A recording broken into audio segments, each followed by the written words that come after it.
too late. You still don't know who I am, do you? Who are you?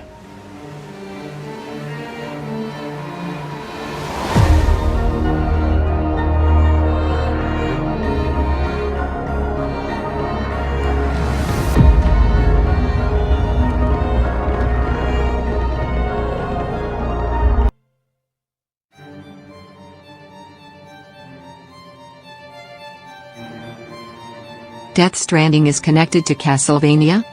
What is the theory? A miserable pile of secrets. Let's do a quick fun video while we wait for the TGS reveal. Today we are looking at the strands linking Death Stranding, Castlevania.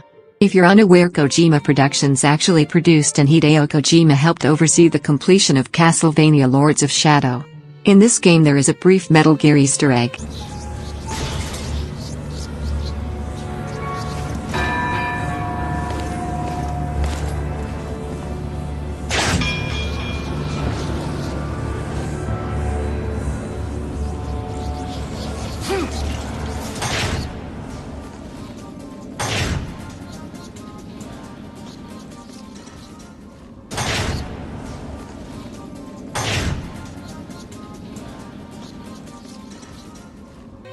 As you can see from that clip, a quick theme of Metal Gear Solid plays and camera angle goes overhead reminiscent of MGS1. However, we are going to be looking at connections much deeper than Easter eggs. You may be wondering, how is Castlevania connected? Well, if you've been following along with the Death Stranding interconnected IP shared universe theory, you'll know it's possible. But how can the undead horrors of Dracula tie into this? Well, in Castlevania Portrait of Ruin, the story takes place in 1944 Europe during World War II. It continues the story of Bloodlines, where Elizabeth Bartley caused World War I. She did this so the lives lost could fuel the resurrection of Dracula.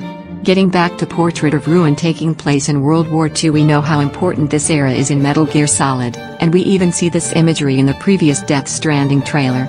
Also, the themes of death is common in vampire lore in general, just like Tears of Blood are. We see this all through vampiric pop culture, even shows like True Blood did this. It's nothing new. Could the blood tears being shown on Amelie link to a vampiric nature? Kojima is certainly a fan of vampires, as we all know Vamp from Metal Gear series being heavily based on vampire lore, but later revealed he acts that way due to childhood trauma and nanomachines. When he was younger and trapped in building, he survived of the blood of his dead family and others, which gave him a taste for blood. Also, the nanomachines in his body allow for a rapid healing and regeneration, making him appear immortal. Kojima Productions is also no stranger to other vampire-themed games like Lunar Knights, a spin-off of the Boktai series. Some discuss the similarities of Boktai's slogan, "The sun is in your hand," to Death Stranding phrase, "Tomorrow is in your hands." And looping back to Metal Gear, the solar gun, which is a reference to Boktai, can be unlocked by defeating the frogs in Act 1, plus the B&B beast forms non-lethally. This weapon easily incapacitates Vamp with sunlight. Also, with Boktai, I want to briefly focus on Lunar Knights, which in Japan is technically Boktai 2 Django and Sabata, or Boktai DS for short. Could the constant use of D and S be a clue? Even Castlevania Dawn of Sorrow is another DS acronym. Does this go beyond Nintendo DS? Of course, since Boktai was Game Boy Advance, is Death Stranding coming to the Switch? Haha, all jokes aside, getting back to the general premise of Boktai, we can see the plot isn't too far off from Death Stranding. Here is the overall plot for those unfamiliar. Rip From Wiki. The game narrative transpires in a period near the end of the world, called the Age of Darkness. The story features the appearance of the undead. After the natural cycle of life and death was broken, people started dying due to the curse of the dark matter. Those who survived became prey to the dark creatures called the Immortals. Could that dark matter is similar to the black nanomachines we mentioned before, which could have engulfed the whole world? Nanomachines sun. The cycle of life and death being broken is eerily similar to how the BTs are in Death Stranding and in Death, or connection to the other side. Returning back to Castlevania, just in case it couldn't work since Death Stranding is supposedly futuristic. Well, in Castlevania Dawn of Sorrow it takes place in the year 2036, so that shows you the antics of fighting and resurrecting Dracula still occurs in the future, and with the previous world wars being heavy plot points, it's not too far-fetched to see how it melds with Metal Gear or even Death Stranding.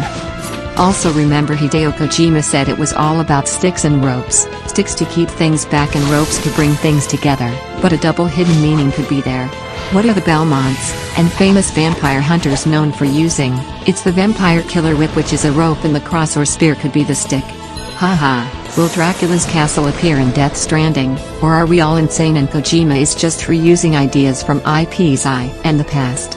If you'd like to uncover these mysteries together and more, then subscribe to Wetwork Network. A few closing similar themes to look at is these games besides Death Stranding implemented multiple character playability, but more importantly in Castlevania Dawn of Sorrow, which carries over many features from Aria of Sorrow, like the tactical soul system. A new magic seal system is implemented. Also cooperative/competitive multiplayer modes were a series first. And speaking of systems, it may be a stretch, but Kojima keeps talking about a new social strand system and a new genre for Death Stranding. But where have we heard of a S3 plan before? On Metal Gear Solid 2, Sons of Liberty. S3, Solid Snake Simulation, but no, more accurately it's the selection for societal sanity. Welcome to the interconnected world of Kojima's game. And finally, in the latest reveal at TGS, we see lots of blood-based items. Sam infuses his blood in a weapon in his anti-BT gun. Also, blood punches are used to fight bosses and power various things, and it shows regular blood transfusion seems to be a part of core gameplay. Why is there such a heavy use of blood? It was even key to defeating the BT boss shown. The effects looked similar to the Metal Archaea from MGSV. However, usually anytime a game focuses on use of blood, the themes are vampiric, think of Bloodborne or Code Vein, and more obviously for this Castlevania.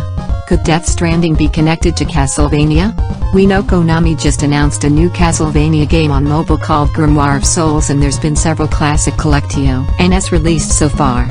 Could Death Stranding be a console spin-off while the more traditional style Castlevania game comes to mobile? To find out that question and more, subscribe to Wetwork Network.